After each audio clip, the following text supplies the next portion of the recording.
그 공포를 느끼는 것에 있어서 좀 차이가 있다라고 생각을 하는데, 저는 이제 하락 시장들을 겪어봤고 앞으로 벌어질 일들을 어느 정도 알고 있기 때문에 지금의 공포는 공포가 아니에요.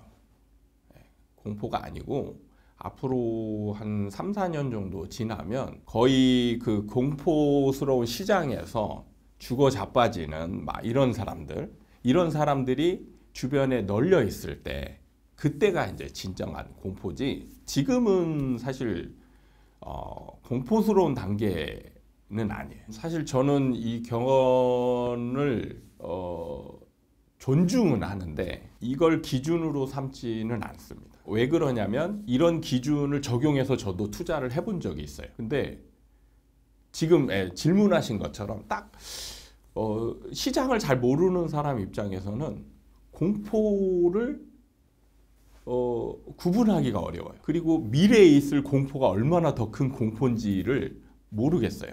그래서 저도 마찬가지로 지금과 같은 비슷한 시기에 공포라고 착각을 하고, 야, 이때면 들어가야지 라고 들어갔다가 진짜 저 밑에 더 밑에 있는 공포를 겪은 적도 있었죠. 그러면서 생각을 했던 게, 그러면 도대체 공포라는 거는 언제 끝나는 거야? 그런 의문을 가지고 있는 상태에서 시간이 지났어요. 시간이 지나고 보니까 이때가 가장 공포였구나, 이런 느낌이 드는데, 그런 걸 가지고 내가 그때 공포를 잘 몰랐지. 몰랐어. 내가 이번엔 좀 잘 알아야지 라고 적용을 하면서 다른 뭐 주식이나 이런 것들도 대입을 해보고 해봤어요. 근데 그거는 정확하게 맞출 수 없었어요. 그래서 제가 고민을 한 게, 공포로 기준을 삼는 게 맞나? 라는 생각을 해봤어요. 근데 그거는 답이 아니더라고요. 공포는 감정일 뿐이지 정확한 기준이 될 수 없어요. 그러니까 우리가 지금 기준으로 삼는 거는 바닥을 찾는 거잖아요. 바닥. 공포로 바닥을 찾는 거는 매칭이 안 돼요.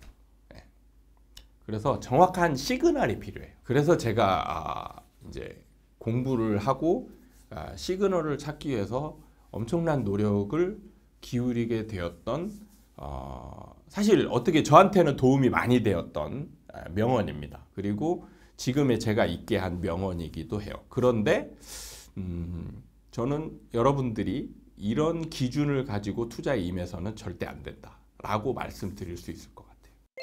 저희에게도 그 시그널을 좀 알려주실 수 있을지. 네. 사실 시그널은 많이 알려드렸습니다. 그동안에 엄청 알려드렸어요. 제가 이런 얘기를 했어요. 일단은 투자재는 정말 많아요. 부동산이 있고 주식이 있고 코인이 있고 뭐 심지어는 원자재까지, 그리고 금이 있고 정말 많아요. 그 속에서 바닥권을 알 수 있는 시그널이 뭔가를 찾으려고 노력을 했었습니다. 특히 이제 뭐 다른 분야는 제가 거의 안 해봤기 때문에 못했지만 주식은 제가 거의 한 30년 경력을 가지고 있습니다만 찾으려고 노력했습니다만 찾지 못했어요. 부동산은 제가 현업에 있었기 때문에 현업에 있으면서 어느 정도 기본적인 사이클 이론도 알고 있고, 여기에서 진짜 바닥권을 시그널을 찾으면 정말 좋겠다라고 생각을 해서 연구를 했고, 결국에는 부동산은 바닥권과 고점의 시그널을 찾았어요. 그리고 그걸 쓴 책이 바로 첫 번째, 두 번째, 세 번째 책이에요. 거기서 시그널을 제가 알려주고 있습니다. 부동산에서는 특히 우리나라에만 있는 제도들을 주의 깊게 봐라, 이런 얘기를 했었고, 많은 사람들이 뭐 금리다, 정책이다, 뭐 이런 얘기들, 경기 순환이나 뭐 이런 걸 가지고 얘기하는데, 그걸로 절대 바닥을 찾을 수는 없습니다. 우리나라는 전세가 가장 중요해요. 두 가지를 봐야 돼요. 전세가율과 전세가의 이제 추세, 이걸 봐야 되는데, 그러니까 지금이 역대급으로 전세가율이 높냐? 아니거든요. 그럼 지금 투자 시기가 아니다.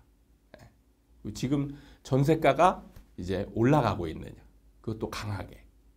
지금은 뭐 느끼기에는 전세가가 올라가고 뭐 이렇게 느낄 수 있겠지만 예전에 박근혜 정부 때 전세는 안 하고 그리고 그 이전에 또 전세는 안 하고 비교해 보면 이거는 뭐 세 발의 피도 아닙니다.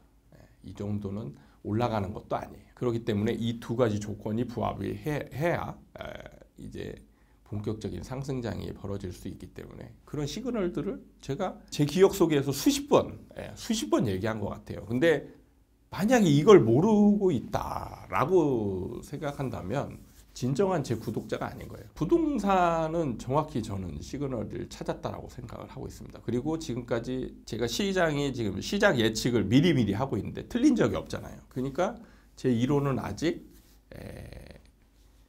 완성형에 가깝다.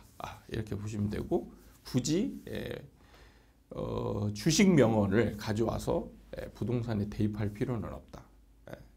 이렇게 생각을 합니다. 그래도 혹시나 그 앞으로 일은 모르는 거잖아요. 변수가 생길 수도 있고 뭐 이전에 코로나도 하나의 변수였고 그래서 이제 만약에 그런 변수가 생긴다면 시장이 바뀔 수도 있지 않을까 이런 생각 하시는 분들도 계실 것 같거든요. 네, 그럴 수 있을 것 같긴 합니다. 근데 변수라는 게 어떻게 작용하는지 원리를 좀 이해하면은 편하지 않을까 싶은데 지금인 시장이 하락장이잖아요.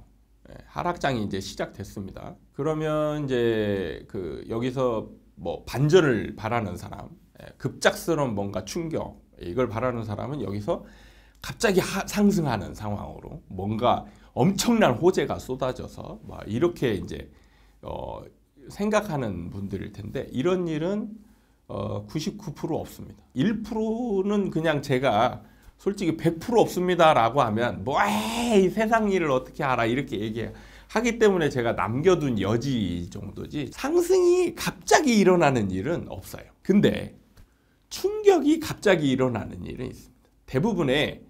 대부분의 상황이 급변하는 거는 충격으로 오는 거지 상승으로 오지 않습니다. 그래서 지금 앞으로 만약에 예기치 못할 변수가 생겼다. 이거는 충격인 거예요. 그러면 사실 이거는 예기치 못한 게 아닌 거예요. 왜냐하면 우리는 지금 하락을 대비하고 있는 거잖아요. 하락을 대비하고 있는 중에서 더 큰 하락이 온다. 이거는 어떻게 보면 예견하고 있는 사람 입장에서는 충격이 아니에요. 오히려 기회가 될 수 있는 거죠. 그래서 그거는 사실 변수라고 꼽기에는 어려울 것 같습니다.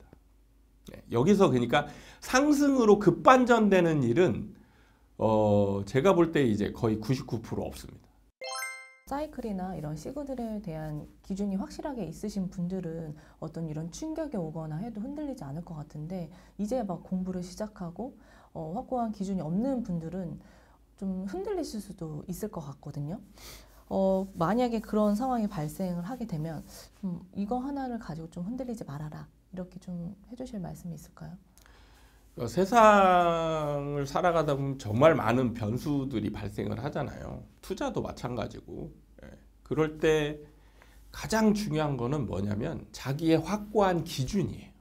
기준입니다. 그 기준이 없는 사람들이 예상치 못한 변수가 생겼을 때 그 변수에 흔들리는 거예요. 그 기준이 명확한 사람들은 변수가 생겼을 때 생각을 하죠. 이 기준이 맞는 거냐? 변화가 맞는 거냐? 이렇게 해서 나름대로의 대응을 좀 틀릴 수 있겠지만 그래도 그렇게 대응을 하게 되는 거예요. 그래서 기준이 있는 것과 없는 거는 어마어마한 차이가 있습니다. 그러니까 예를 들면 이제 이런 거예요. 저 같은 경우는 교육관도 명확한 기준이 있습니다. 그런데 애를 학교를 보내다 보면 변수가 생깁니다. 주변인에 의해서. 그러니까 예를 들면 저희는 학교 공부를 많이 시키지 않는 방향으로 이제 교육관을 설정을 했는데 학교를 보내다 보니까 학부모들을 모임이 있고 만나다 보니까 열심히 하고자 하는 학부모들하고 어울리면서 약간 흔들리는 그런 상황들이 오더란 말이죠. 그랬을 때 제가 선택한 거는 뭐였냐면 이사였습니다. 여기에서 내가 이 사람들을 변화시킬 수는 없는 거잖아요. 그러면 내가 이 사람들하고 같이 안 하는 게 맞다. 그래서 이사를 선택했습니다. 그러니까 이런 식으로 기준이 있는 사람은 자기 기준에 맞춰서 행동을 하면 돼요. 그런데 여기서 기준이 명확하지 않은 사람들은 흔들립니다. 그러니까 예를 들어서 교육관이라고 잡아놨는데 명확하지 않아요. 그러면 주변에 학부모들, 다른 학부모들하고 모임을 하면서 막 열심히 하는 쪽으로 막 분위기가 맞춰져 있잖아요. 그러면 자기도 모르게 거기에 서서히 물들게 되죠. 그럼 우리 애를 공부를 안 시키면 우리 애가 잘못되는 거 아니야? 이렇게 이제 생각을 하면서 이제 물들게 되는 거죠. 분위기에 휩쓸리게 되는 거죠. 그러니까 기준이 없는 사람은 좀 그러니까 이게 기준이 세워놨다라고 하지만 흔들릴 수 있다라는 거예요. 이게 이제 투자에서도 마찬가지입니다. 항상 기준이 있느냐 없느냐 이거에 따라서 여러분들의 인생이 바뀔 수도 있다. 그래서 하락장에서 너무 열심히 하려고 하면은 지치고 자칫 조금 무리하다 보면 손실을 크게 볼 수 있는 상황들이 올 수 있기 때문에 하락장에서는 쉬어가는 타이밍이다. 다만 아예 쉬면 안 되죠. 절대 아예 쉬면 안 됩니다. 뭐 해야 되냐? 자기 기준을 명확히 세우는 그 노력을 미리 다져놔야 되는 거예요. 그게 하락장에서 할 일입니다. 정리를 하자면